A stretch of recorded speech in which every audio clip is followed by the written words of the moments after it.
విశాఖ 6వ police station పరిధిలో చీటీల పేరుతో ఘనాన మోసం వెలుగు చూసింది. 3 కోట్ల రూపాయలతో వెంకటలక్ష్మి అనే మహిళ మోసం చేసిందని బాధితులు ఆరోపిస్తున్నారు. 120 మంది నుంచి లక్షల రూపాయలు వసూలు చేసి చిట్టీలు కట్టించుకుంది. వెంకటలక్ష్మి చేసిన మోసంపై 3 నెలల క్రితమే ఫిర్యాదు చేశారు. పోలీస్ స్టేషన్ల చుట్టూ ఎన్నిసార్లు తిరిగినా న్యాయం జరగడం లేదంటూ ఆవేదన వ్యక్తం చేస్తున్నారు. మహిళ ఇంటి ముందు ఆందోళన చేస్తున్నారు. తమకు న్యాయం చేయాలంటూ డిమాండ్ చేస్తున్నారు.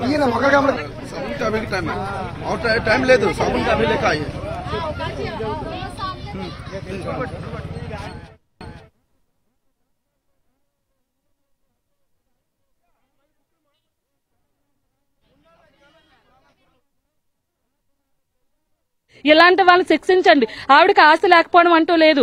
చాలా ఆస్తులు ఉన్నాయి, ఎకరాల భూములు ఉన్నాయి. అవన్నీ వాళ్ళ కూతురు అత్తోళ్ళ పేర్ల మీద పెట్టుకున్నారు, బినామీ పేర్ల మీద పెట్టుకున్నారు. 6 నెలల నుంచి ఆవిడ వేరే పేర్ల మీద మార్చింది.